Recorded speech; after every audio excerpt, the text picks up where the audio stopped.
I've been reading a book called The New Earth by Eckhart Tolle. I watched a video called The Power of Consciousness with Jim Carrey, and I've also just been talking to my friend from Moldova as well. His name's Kirill, just about the human ego, about why I would take it personally that someone would make fun of me, or why we get mad about not having the things that we don't have, or whether that's the right girl right now, or the perfect job, or the fastest car, or the nicest clothes, or maybe being jealous of what somebody else has, and really breaking that down and trying to pinpoint the source of that anger, the source of the frustration, the negativity. And it's something that, in the book, A New Earth, it kind of describes that the ego itself is something that kind of controls your mind, it controls your energy, it controls your positivity, or anything else in a certain day. And after reading what I've read, it kind of makes me a lot more clear and understanding of my feelings going through a day, and identifying the things that make me mad, or identifying why something makes me negative. For example, there's a guy who I know around town, and he's about the same age, and he laughs at me every time I speak in Romanian, and laughs in front of other people, and laughs kind of in my face, and I don't appreciate it. It makes me so pissed off, and I really hate him for it. And it's difficult. I don't really have a lot of people to fall back on that are of the same cultural understanding, of the same language, and I try to understand, why does that make me angry? Why does it matter? Like, why does it matter that he laughs at me? Why do I even take that personally? And it's been interesting just to ask myself why. Like, why does that bug me? And it starts with the ego. It starts with what we perceive of ourselves and what we demonstrate to others.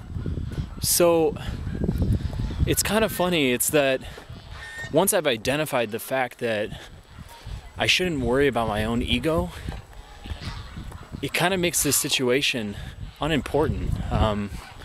Who cares if he laughs at my Romanian? I have to take a step back and think, if we started speaking in English, how would he speak? Or maybe it's a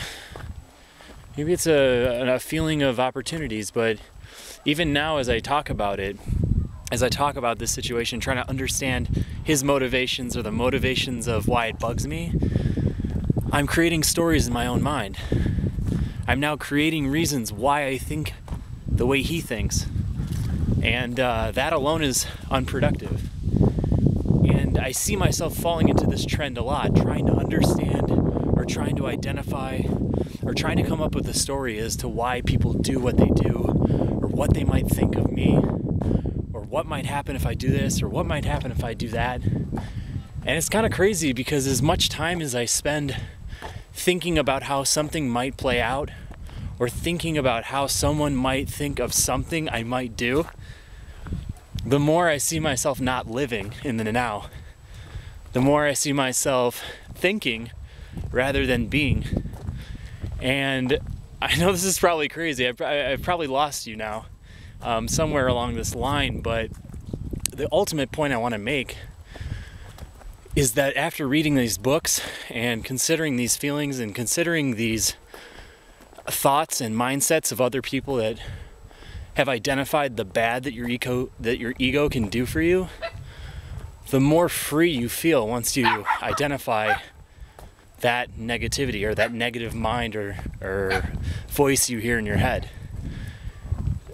So I guess at this point, what I've come to realize is that I just want to live as honestly as I possibly can live. I want to do the things that I feel are right, I want to make decisions that will keep a smile on my face and will ultimately be interesting, and just kind of feel it, just kind of feel what I'm thinking, feel what I'm doing, and instead of thinking about what I'm doing or thinking about what could happen or what can't happen. So I guess I have to come to an ultimate point here in what I'm saying to you, but after reading that book, A New Earth, and just starting to have more real, open, honest conversations with people, it's just the conclusion that I'm drawing is that it's you live a very quick life when you come to think about it, and I guess I don't want to spend any more time spending my life in a negative light, or not doing or saying exactly what I want to say in the present moment. And I feel like I'm starting to let go of a lot of hate, starting to let go of a lot of old memories, and I'm starting to let go of thinking about stuff that will lead to negative. And rather, I'm just focusing on what is right in front of my eyes. And all that's in front of my eyes right now is an open road and the moon that's up in the air right now. And that's all I can really focus on. And that's what I want to focus on. So that's it.